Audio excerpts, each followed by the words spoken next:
Well, katulad po sa sinabi ng ating Pangulo ay nung nagpirmahan na sa impeachment complaint ay tinanong ko siya kung ano bang advice niya. And tama naman yung sinabi niya. He said, do your duty as a congressman and uphold your oath to the Constitution that you swore to protect. And it's my constitutional duty to go through the impeachment process as an elected representative. Now, as to why I was the first one to sign, alangan naman kung sasabihin ng tao na gusto nilang huhukayin yung lolo mo at itapon yung katawan sa West Philippine Sea.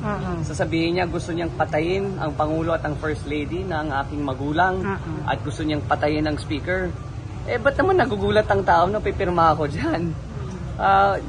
These are statements that can't be taken lightly, especially from someone with such a high position. So, nagtataka na nga ako kung bakit nagulat yung tao.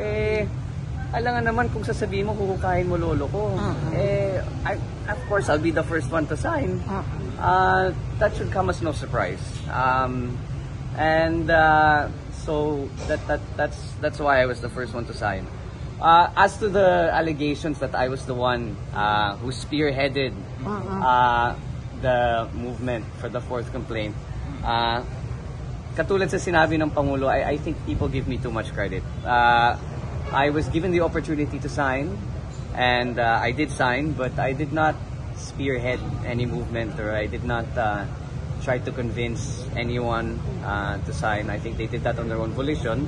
I did ask what their opinions were and if they were going to sign or not, but that's about as far as that's about as far to the extent as to my involvement in collecting the signatures. Overwhelming yung numbers po, sir. More than the required numbers. Yes. Well, the required was 1/3. Umabot ng 215. As of today, I heard nasa 245 na tayo. May mga humabol. Well, they signified their intention, yung mga wala sa bansa, yung mga may sakit. So 215 was within the complaint, but in terms of, just to set the record straight, in terms of putting it on record, I believe there was an additional 30 that wanted to signify their intent. So nagpadala ng isik, but even if it won't be counted in the complaint, I believe for archiving purposes, nasa 2. So I believe 80% of the lower house. Sir, sa press conference ni VP Sara kanina, sabi niya wala daw siyang sinasabing assassination threat against your husband. Ano masasabi ko? I think we know the truth to that, so let's just leave it at that. Is it true na may involved na money, kaya marami pong pumirma? Yeah. Ano po?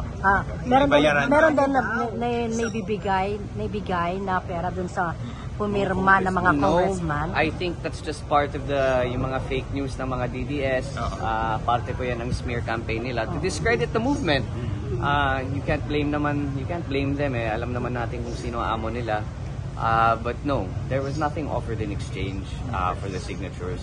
I was there in the room. Pinag-uusapan talaga ang articles of impeachment. And then people were given the choice to sign or not. But whether there was any exchange or any monetary offer or any sinasabi nila may akap or AKX na kapalit, walang ganun. Walang ganun na ibinigay. Yung sinabi, sir, parang medyo reluctant sa complaint as of today. I'm sorry? Medyo hindi nila binibigyan pansin yung impeachment. Well, that's their choice. Kung binabaliwala nila ang opinion ng 245 ng mambabatas at ang mga iba't ibang grupo na sa tingin nila kailangan may impeach ang VP, that's their choice. If they don't want to give it importance, then let them not give it importance. But given the numbers, to us, it's important. How about in the Senate, sir? June na nila itatackle? Well, there is. I believe you heard the statement of the SP that said the impeachment court cannot proceed until there is session. There are other lawyers who say that because the impeachment court is independent of the legislative body, it can proceed as soon as possible. There are differing opinions to that.